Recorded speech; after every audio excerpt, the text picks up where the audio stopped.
Welcome to today's video. In our daily lives, we often face difficult conversations, those moments when emotions run high and important issues need to be addressed. The book Crucial Conversations, Tools for Talking When Stakes Are High, not only helps us identify crucial conversations, but also equips us with the tools and skills necessary to communicate effectively when tensions rise. From starting with the right mindset, learning to see and understand others' perspectives, to creating a safe space for dialogue, each chapter provides valuable insights to help you navigate challenging communication situations. Join me as we explore each chapter of this book and discover how it can help you improve your communication skills and build better relationships in life.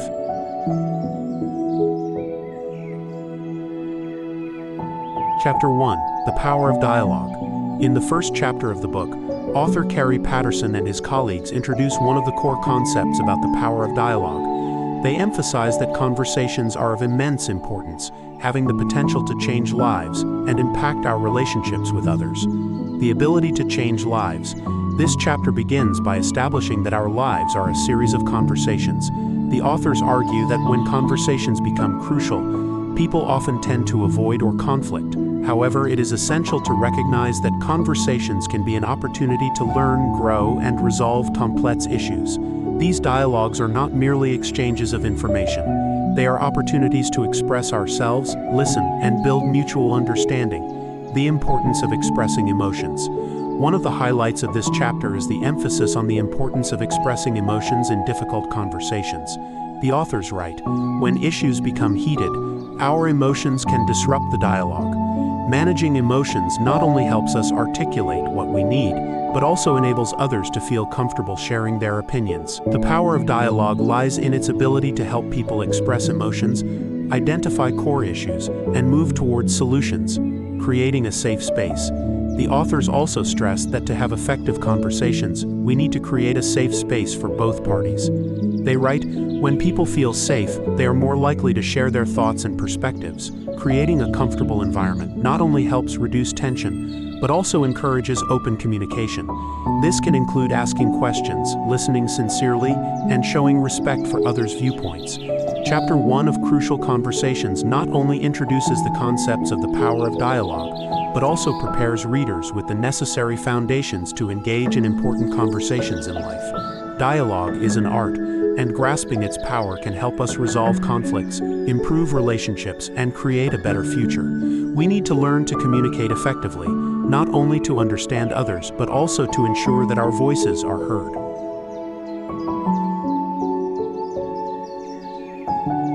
Chapter 2: Mastering Crucial Conversations. In the second chapter of the book, authors Kerry Patterson and his colleagues explore the skills necessary to master crucial conversations. This chapter not only focuses on the importance of effective communication, but also provides practical tools to help readers improve their communication skills. The concept of crucial conversations. The chapter begins by defining what constitutes a crucial conversation.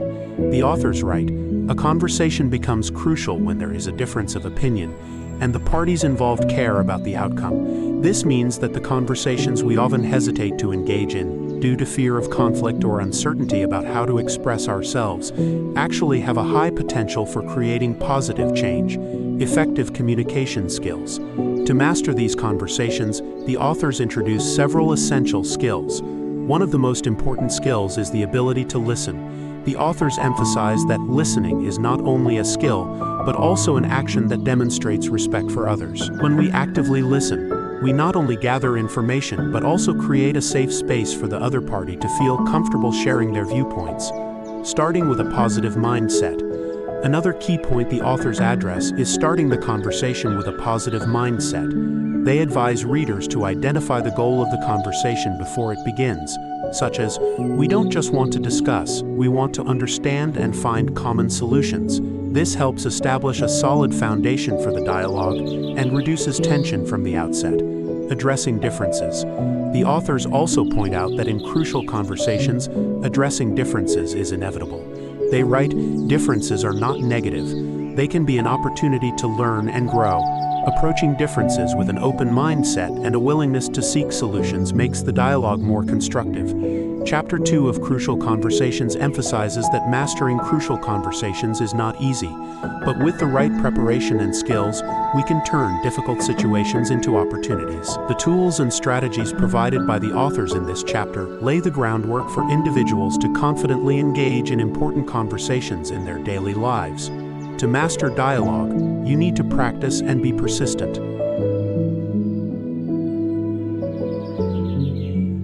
Chapter 3. Start with Heart. In the third chapter of the book, authors Kerry Patterson and his colleagues emphasize the importance of starting conversations with the right mindset.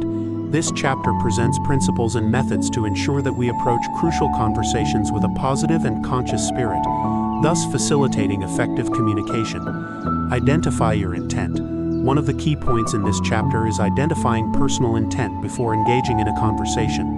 The authors write, "Your intent can shape the dialogue." This means that if you come with the goal of building understanding, the conversation is likely to be more positive. Conversely, if you arrive with anger or hostility, the conversation is likely to lead to conflict. Pay attention to your emotions. This chapter also highlights the need to be aware of our own emotions during communication. The authors suggest, strong emotions can cloud our judgment. When we feel pressured or angry, our ability to listen to and understand others is limited. Therefore, recognizing and managing personal emotions is crucial. Seek common ground. The authors encourage readers to seek common ground with the other party. They write, "When you can identify a common goal, this helps you focus on solutions rather than differences. This not only reduces tension but also creates a more collaborative atmosphere. When both parties are working towards a common goal, the dialogue becomes more constructive and feasible." Resolve inner conflicts. This chapter also addresses resolving the inner conflicts we may face before engaging in a conversation. The authors point out that it's important to clarify what you really want. Clearly, identifying personal goals and desires not only boosts our confidence, but also helps steer the conversation in the right direction. Chapter 3 of Crucial Conversations provides essential tools and strategies for starting conversations with the right mindset. When we identify our intent, pay attention to our emotions, seek common ground, and resolve inner conflicts, we can unlock valuable communication opportunities. Starting with a positive mindset can make a significant difference in the outcome of the conversation.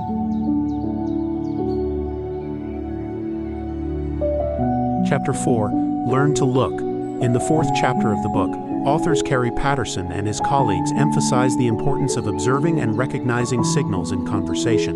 This chapter provides essential tools to help readers detect underlying issues, thereby improving communication skills and resolving conflicts. Perceiving the situation.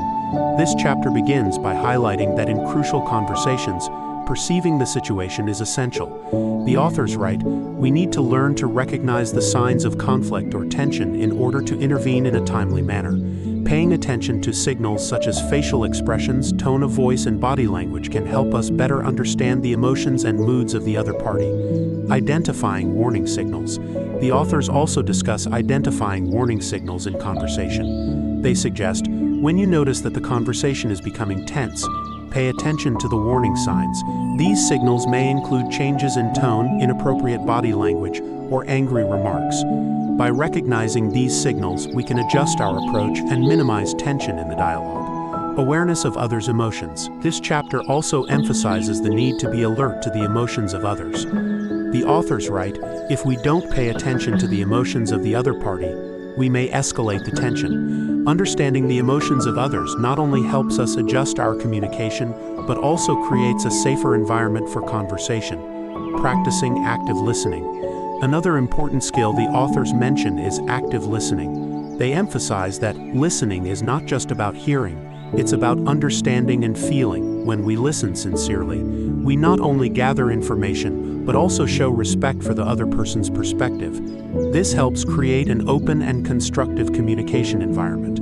Chapter 4 of Crucial Conversations provides readers with the necessary tools to learn how to perceive and understand situations in crucial conversations. Recognizing the situation, being attentive to warning signals and the emotions of others, along with the skill of active listening, are essential elements that help us master dialogue. When you learn to perceive, you will not only become a better communicator but also create more meaningful conversations.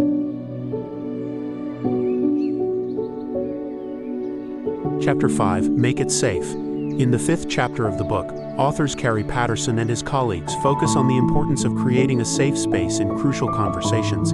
This chapter presents methods and principles necessary to ensure that both parties feel comfortable and ready to share their opinions without fear of criticism or conflict. The concept of safety in communication. This chapter begins by explaining that safety is a decisive factor for having effective dialogue.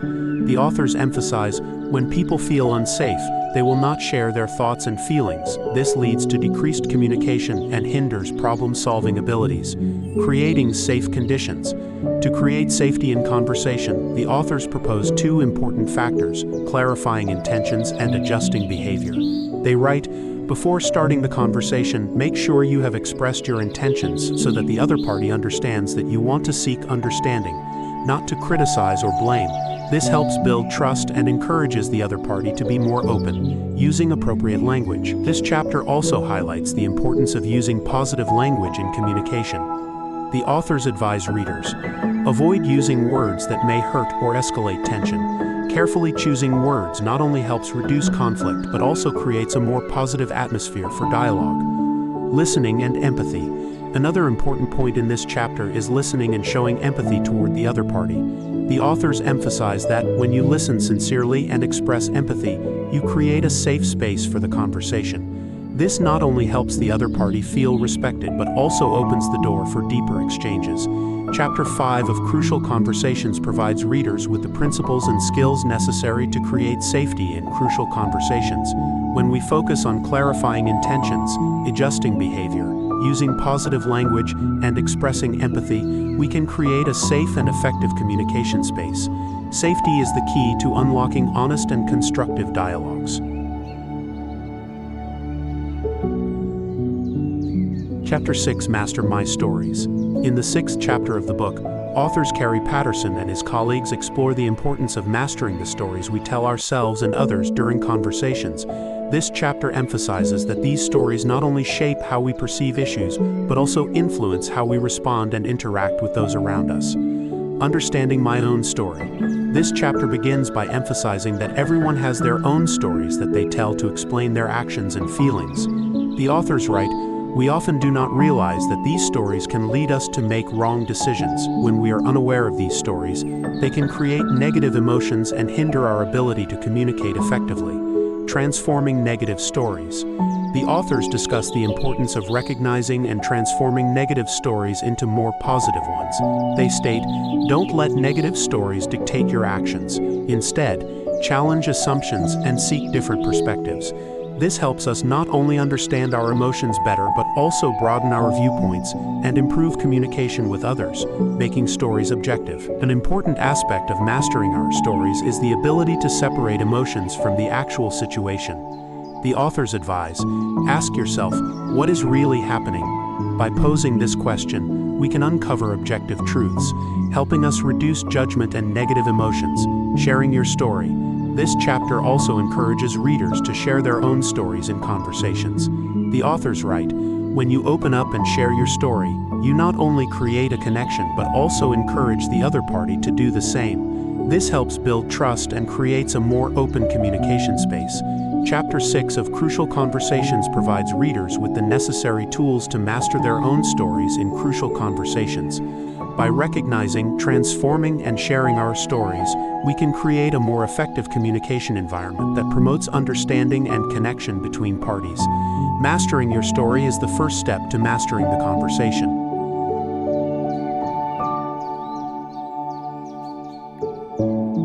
Chapter 7, State My Path. In the 7th chapter of the book, authors Kerry Patterson and his colleagues present an effective method for communicating one's opinions and viewpoints clearly and persuasively. This chapter emphasizes the importance of articulating one's thought process, which helps make conversations more transparent and understandable. The concept of stating my path.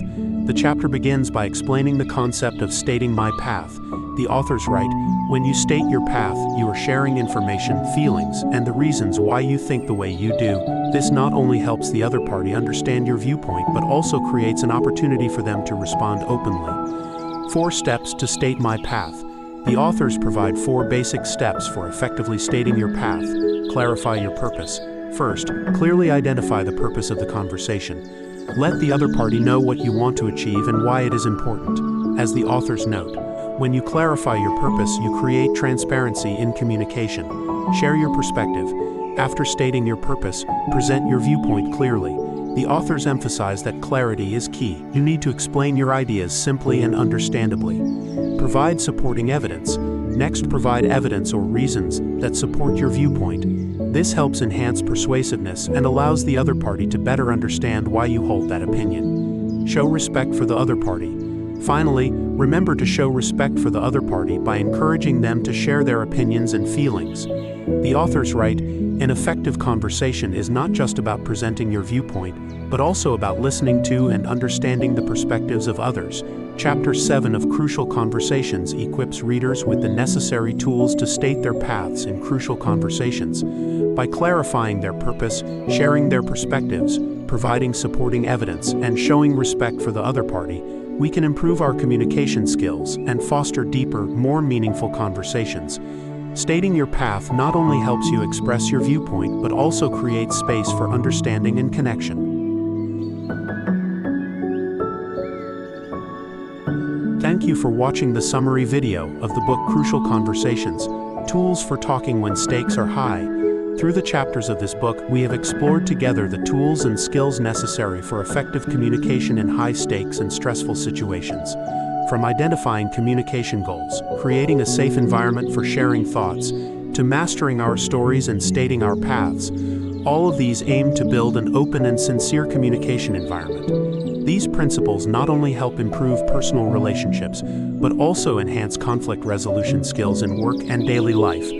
I hope the lessons from this book will help you feel more confident in engaging in crucial conversations, as well as in building meaningful and lasting relationships. If you find the video helpful, don't forget to like, share, and subscribe to the channel to not miss out on upcoming exciting book summaries. Thank you for watching, and see you in the next videos.